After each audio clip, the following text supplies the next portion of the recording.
Yo guys, Superior David here, and today I'm going to be talking about what I think is one of the best decks on ladder, and also a lot of fun, and that is Highlander Hunter. Highlander Hunter has always been a solid deck, but at the moment it's performing even better because it's favored or even against most of the other popular decks on ladder right now, with its only unfavored matchup really being Demon Hunter. And fortunately, there's not nearly as much Demon Hunter on ladder as there was before the nerfs, thank goodness. So now is a really good time to check out Highlander Hunter if you haven't already. Basically, we're a mid-range deck that wants to curve out while smacking our opponent in the face. Then we overwhelm or out-tempo our opponent in the mid-game, and ideally win with one of our Highlander synergy cards. You might think it's sort of odd that we're a deck that wants to curve out, considering that we only run two 1-drops, which are Blazing Battle Mage and Dwarven Sharpshooter, but we have very solid 2-drops like Imprisoned Felmaw, which can generate a ton of tempo or just smack our opponent in the face for 5, and then also Phase Stalker, which pulls secrets out of our deck and creates annoying situations for our opponent. Then on top of this, Hunter has amazing tempo generating 3-drops in standard right now, like Desert Spear, Stormhammer, and the new Zixor Apex Predator. So even if you stumble out of the gates with curving out on turns 1 and 2, you can often easily take back tempo going into turn 3. And we can further out-tempo our opponent in the mid-game with Rotnest Drake, which is like one of the best tempo generating cards in standard at the moment. When played at the right time, it could totally blow out any slower deck in the game. Then we also have cards like Faceless Corruptor and Varanus, aka the Booty Dragon, both of which synergize incredibly well with Desert Spear. All of this paves the way for our powerful Highlander synergy cards, with I think the most important for closing out games being Dino Tamer Bran. Not only does he provide reach to close out games, but you often win if your opponent can't answer the King Crush. I think we all can respect how powerful this card is. I'm sure it's been played against many people watching this video. Just crazy powerful card. Dragon Queen Alex is still awesome for closing out games as well by creating a bunch of usually big, scary threats. But Bran is just a bit faster due to the King Crush having charge. And then Zephrys can also be used for lethal in a variety of ways. I'm sure you've seen the Unleash the Hounds into Zephrys Bloodlust combo, very fun. But I think I tend to use Zephrys more for removal or tempo swings because we have a lot of reach in our deck already, as well as inevitability with our hero power to close out games. I find that the mulligan for this deck could actually be tricky sometimes because Hunter sort of has an embarrassment of riches right now. So the mulligan is more about figuring out like which of the really good cards you should keep and which of the really good cards you should probably toss back. But generally speaking, this deck performs best when it curves out, so always keep either 1-drop, Blazing Battle Mage and Dwarven Sharpshooter. Then try to get any of our good 2-drops, so Phase Stalker, Scavenger's Ingenuity, Fairy Dragon, Imprisoned Felmaw, which is the highest mulligan win rate card in the deck as of the making of this video. And then you want a really good 3-drop, but this is more matchup dependent. Against aggro decks or even other mid-range decks, I think Desert Spear and Scale Rider are the better 3-drops because they're really good at generating tempo and controlling the board. Then against slower decks, Primordial Explorer and Stormhammer are the MVP 3-drops. Stormhammer in particular can single-handedly win slow matchups if you can keep a dragon on the board. If you go face every turn while also using your hero power, you do 5 damage to your opponent each turn, which is pretty crazy. Just a lot of pressure to put on your opponent. As for other cards that you can keep, if I'm going first and I have early game cards, or if I'm just on the coin, I'll keep Rotnest Drake, even if I don't have a dragon in hand, because it just generates an insane amount of tempo. Then like any other Highlander deck, you always keep Zephrys due to the flexibility. Then against slower decks, I will always keep Dino Tamer Bran because an on-curve Bran is insanely powerful, and slower decks really can't punish you for like having a slow start. Okay, now we're going to get into some gameplay here, but before we do that, drop a like and subscribe if this video helped you out because it really helps me out. It lets me know if you actually like the stuff I'm doing here, and if you still have any questions, feel free to ask down in the comments below, or you can ask me over on Twitch where I stream every Tuesday, Thursday, and Saturday. Link will be down in the description. Now time for that superior gameplay. Hunter, the mirror's sort of annoying. Basically, if you go first, you probably win the mirror, so we're automatically like at a disadvantage here, but Phase Stalker is really good. Zephrys is really good. Desert Spear is really good. Basically, like, the reason why it's so unfavored going second is because your opponent can just get tempo on the board right away, and we can't really do anything about it. Especially, like, if he has 1-drop, 2-drop, 3-drop, that's sort of annoying. And he could also get his Bran down sooner, so getting, like, turn 7 Bran, pretty crazy. Do I coin out the Phase Stalker? I think I will go for it. I'm going to go for it because we need to be risky. We're playing from behind. Just by going second, we are automatically just playing from behind.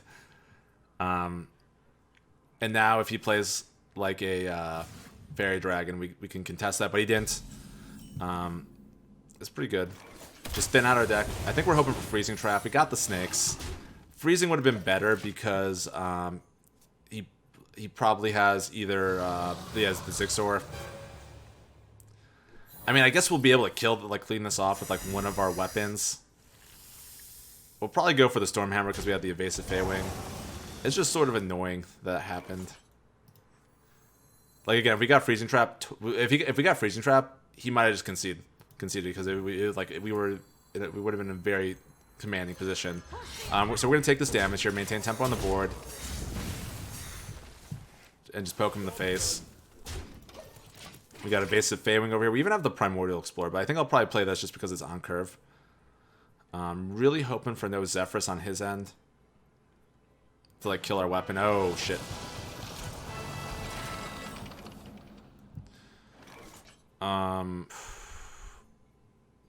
We do this.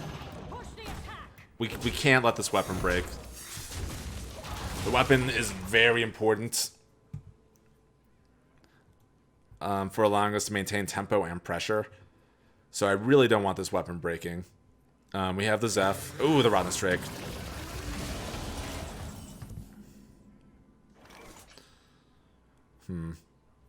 I think we're gonna have to Zephyrus here. I don't really want to Zephyrus.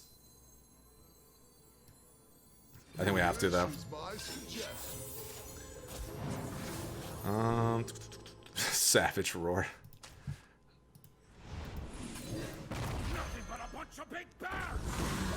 So that was a little unfortunate. He had some good tempo swings, and now we are a little scared because if he has Brand, he could just smack us in the face for 8 and apply a ton of pressure. I think I need to get this Primordial Explorer down next turn, just to prevent that. His Dwarven Sharpshooter.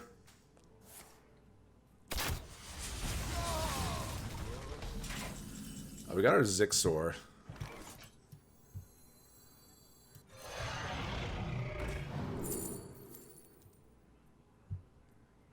This could be, I mean, this is a big dude. Big dragon. This can't be targeted. I don't know how relevant that is in this matchup. Like, yeah, I'll dodge Corrosive Breath, but that's like pretty much it. So I'll go Varanus, AKA in our chat, the Butthole Dragon.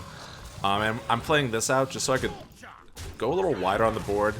Try to not get smorked by this, because this taking 5 damage from this will be scary. And once this dies, I got the Scavenger's Ingenuity, and no matter what, we'll either grab the Diving Griffin or we'll grab this. Oof, that was rough. Rough, but we'll be okay. Let's see here.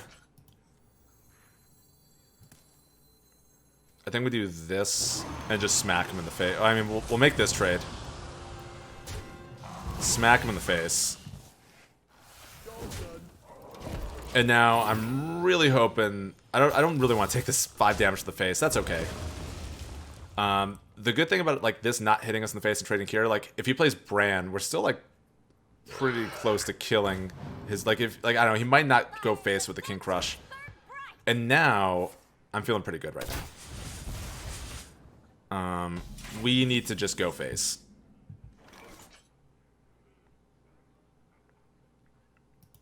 I think we draw off this. No, actually we don't.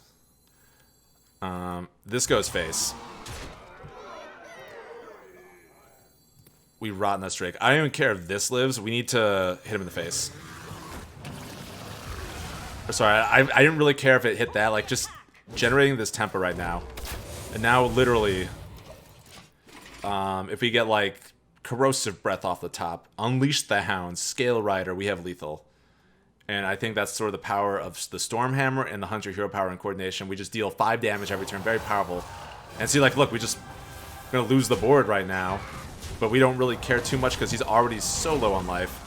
And doesn't even matter because we get the Bran off the top. But see, like, we set ourselves up for this Bran. So that was really good of us. So, you know, a little sketchy in the early game. Because we're going second. Going second, you are not favored.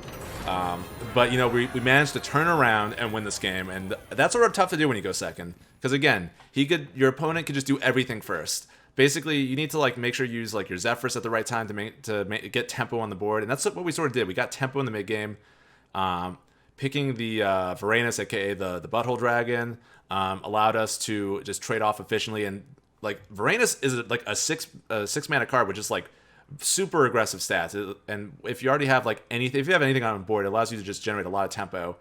And I think that's what allowed us to win that game, really.